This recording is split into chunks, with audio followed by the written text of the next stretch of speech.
Good morning to all. आज हम पढ़ेंगे क्रिया।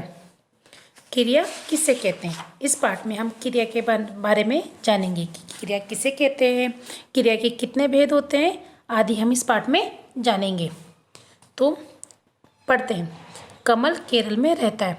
वह अपने दोस्तों के साथ मरीना बीच गया। वहाँ पर ठंडी ठंडी हवा चल रही थी। तैरने के बाद वे बास्केटबॉल खेलने लगे। थोड़ी देर के बाद संगीत की धुन पर नाच गाना हुआ और फिर खाना पीना। जब सूरज छिपने को हुआ वे घरों की ओर चल पड़े। तो इन वाक्यों में रंगीन छपे शब्द क्रिया अर्थात काम का करना या होना बता रहे। तो यह हमने पैराग्राफ पढ़ा और इस पैराग्राफ में कुछ शब्द रंगीन दिए हुए हैं, मतलब लाल शब्द छपे हुए हैं। तो ये सभी लाल शब्द क्रिया है, क्रिया के ही रूप है। जैसे रहना, रहता है, गया, चल रही थी, तैरना, खेलने लगे, नाच गाना, खाना पीना, छिपना, हुआ, चल पड़े। तो ये आदि शब्द किसी काम के होने का पता चल रहा है। इन कार्य से, इन क्रियाओं से किसी कार्य के होने का पता चल रहा है।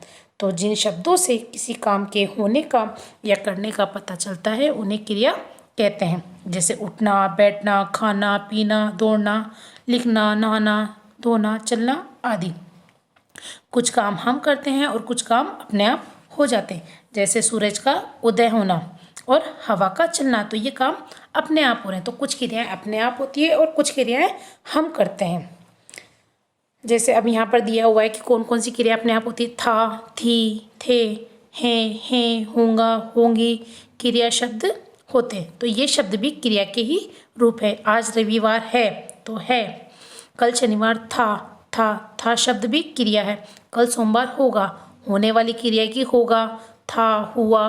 तो ये शब्द भी क्रिया ही हैं। क्रिया के मूल रूप को धातु कहते हैं। जैसे आ, खा, पी, सो, चल। तो ये जो शब्द है ये मूल रूप है, मूल रूप। तो इन्हें हम धातु कहते हैं।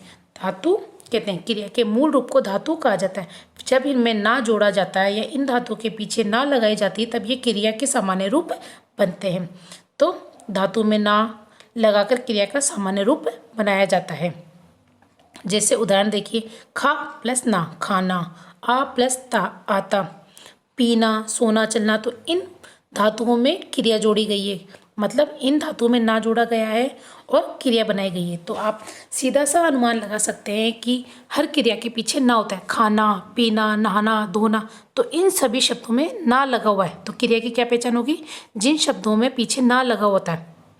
यह पहचान करने का तरीका है कि जिन शब्दों के पीछे ना लगा हुआ है वह क्रिया है। क्रिया के बिना कारक पूर्ण नहीं होता है, तो क्रिया के बिना वाक्य पूर्ण नहीं होता है। तो जब हम एक वाक्य बनाते हैं, साधारण सा वाक्य भी बनाते हैं, तो उसमें कर्ता, क्रिया, कर्म तीनों ही आवश्यक होते हैं। तीनों ही होने चाहिए। क्रिया भी होनी चाहिए, कर्ता भी होना चाहिए और कर्म भी होना चाहिए। अब देखिए क्रिया के रूप किस प्रकार बदलते हैं। हमने क्रिया तो पढ़ी, अब क्रिया का रूप भी किस प्रकार बदलता है। जैसे लिंग बदलने पर घोड़ा दौड़ता है और घोड़ी दौड़ती है। तो घोड़ा पुल्लिंग हो गया तो वह दौड़ रहा है, दौड़ता है। और स्त्रीलिंग घोड़ी, वह दौड़ती है तो घोड़ी दौड़ रही है। वचन बदलने पर लड़का पढ़ता है तो लड़का क्या हो गया? एक वचन है, वह पढ़ता है। लेकिन जब बहुत सारे लड़के हो जाते हैं यानी कि लड़के पढ़ते हैं तो वह बहुवचन में क्रिया किस प्रकार चलती है। तो क्रिया भी लिंग, वचन, काल, कारक आदि के अनुसार बदल जाती है। जैसे यहाँ कारक बदलने पर राहुल ने चम्मच से खाया, राहुल ने चम्मच से खाया तो खाया। राहुल चम्मच से खा रहा है तो कारक ही बदल गया, तो क्रिया का रूप अपने आप बदल गया। अभी हमने पढ़ा क्रिया किसे कहते हैं। अब हम क्रिया के भेद जानेंगे कि क्रिया कितने प्रकार की होती है। क्रिया दो प्रकार की होती है, एक सकर्मक क्रिया, एक अकर्मक क्रिया। प्रथम आता है सकर्मक क्रिया। सकर्मक किसे कहते हैं? नाम से ही पता चलता है, सकर्मक, कर्म सहित। अब यहाँ उदाहरण दिए गए, तनु ईमेल कर रही है, रोबोट गाना गा रहा है। तो यहाँ दो उदाहरण दिए गए हैं। तो इन वाक्यों में कर रही है, गा रहा है क्रिया शब्द है। तो क्या कर रही है? ईमेल कर रही है, कर्म है। रोबोट गाना गा रहा है, क्या कर रहा है? गाना गा रहा है। तो साधारण सा वाक्य, कर्ता भी है, कर्म भी है और क्रिया भी। लेकिन इन वाक्यों में कर्म है, हमें पता चल रहा है कि कर्म है। हम वाक्य से प्रश्न करते हैं कि क्या कर रहा है, तो क्या क्या उत्तर हमें मिलता है? क्या कर रहा है, तो क्या का अगर हमें उत्तर मिल जाता है तो सकर्मक यानी कि कर्म मिल रहा है हमें। हम उस वाक्य से प्रश्न करते हैं क्या कर रहा है, तो हमें उत्तर मिल रहा है कि वह ये कार्य कर रहा है। तनु ईमेल कर रही है तो क्या कर रही है? ईमेल कर रही है। रोबोट क्या कर रहा है? रोबोट गाना गा रहा है। तो हम वाक्य से अगर प्रश्न करते हैं क्या के रूप में और हमें जवाब मिलता है तो वह कर्म होता है। कर्म का हमें जवाब मिल जाता है तो वह सकर्मक क्रिया, यानी कि उस वाक्य में कर्म है, तो वह वाक्य कैसा हो गया? सकर्मक क्रिया। तो जिस क्रिया के साथ कर्म हो, यानी कि जिस क्रिया के साथ कर्म होता है उसे सकर्मक क्रिया कहते हैं। सकर्मक क्रिया किसे कहते हैं? कि जिस क्रिया के साथ कर्म हो उसे सकर्मक क्रिया कहता है। तो प्रश्न बनता है क्रिया के कितने भेद होते हैं? क्रिया के 2 भेद होते हैं, सकर्मक क्रिया और अकर्मक क्रिया। सकर्मक क्रिया किसे कहते हैं? कि जिसमें क्रिया के साथ कर्म भी हो उसे क्या कहेंगे? सकर्मक। स प्लस कर्मक यानी कर्म के सहित। सकर्मक क्रिया की क्या पहचान होती है? जब क्रिया के साथ क्या लगाकर प्रश्न करने पर उसका प्रत्यक्ष या अप्रत्यक्ष कोई भी उत्तर मिलता है तो क्रिया सकर्मक होती है। जैसे मैंने आपको बताया था अभी कि हम वाक्य से प्रश्न कर रहे हैं कि क्या कर रहा है, हम उसका उत्तर मिल रहा है कि यह कार्य कर रहा है, मतलब कर्म का हमें पता चल रहा है। जैसे यहाँ उदाहरण दिया हुआ है समर्थ जूस पी रहा है, तो समर्थ क्या कर रहा है? समर्थ जूस पी रहा है। राजन गीत गा रहा है, तो राजन क्या कर रहा है? राजन गीत गा रहा है। तो यहाँ हमने वाक्य से प्रश्न किया क्या कर रहा है, तो उसका उत्तर हमें मिल रहा है, तो यहाँ पर सकर्मक क्रिया होगी। दूसरा रूप आता है अकर्मक क्रिया। अकर्मक मतलब अ का मतलब नहीं या कर्म रहित। अकर्मक, कर्म का मतलब अकर्मक प्लस क्या अर्थ निकला इसका? कर्म रहित, जिसमें कर्म नहीं है। सरस नहा रहा है, क्या नहा रहा है? क्या नहा रहा है, तो क्या इसमें कोई वाक्य में अर्थ निकल रहा है कि सरस क्या नहा रहा है? इसका हमें ना तो कोई उत्तर मिल रहा है, ना प्रत्यक्ष मिल रहा है, ना प्रत्यक्ष मिल रहा है कि क्या नहा रहा है। नहा रहा है।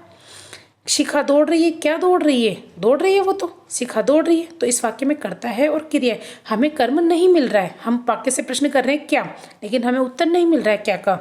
तो ऊपर दिए गए दोनों वाक्यों में कर्ता है और क्रिया है पर कर्म नहीं है, तो क्रिया प्रत्यक्ष रूप से यहाँ पर कर्ता पर निर्भर है। हम क्रिया से हमें पता चल रहा है कि यहाँ पर कर्ता है और क्रिया है, क्रिया का असर सीधा कर्ता पे पड़ रहा है कि कौन नहा रहा है। ये अगर हम प्रश्न करते हैं कौन, तो सरस, यहाँ पे उत्तर मिल रहा है कौन का।